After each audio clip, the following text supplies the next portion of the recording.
A sequoia sprout grew amongst the towering trees with the promise of beauty bestowed upon all redwoods. It drank from the morning mist, swayed in the squall, and bathed in sunbeams, whilst protected by mighty coniferous monuments. Its roots dug deeply and outward in the auspicious earth, stretching to conjoin limb to neighboring limb in the ancient liturgy of flora fellowship.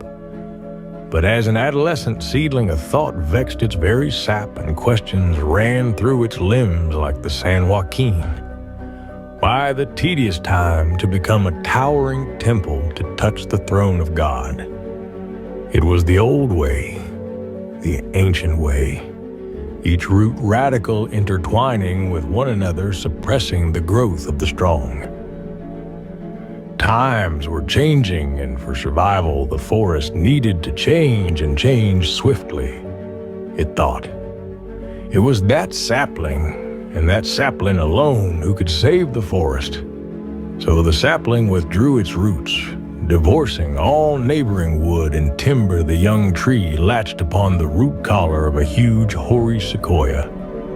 Focused by a desire for the promised crown, it looked up beyond the crowning canopy, in hastened ascension above all verdure toward the celeste blue ceiling above.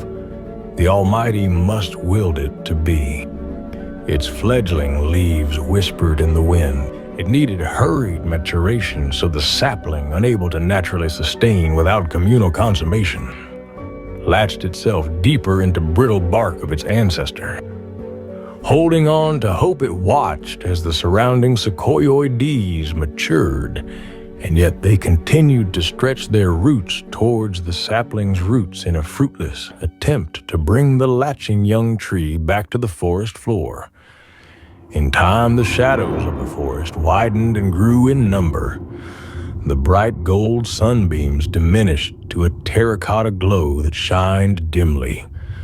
The young tree lost its luster, its greenery stolen.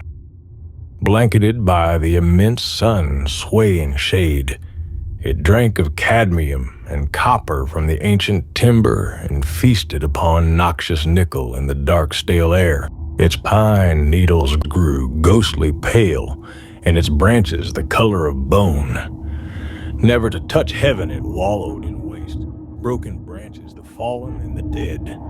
Alone it became the insentient of all insentient beings, a living death, the proprietor of poison, an eater of excrement.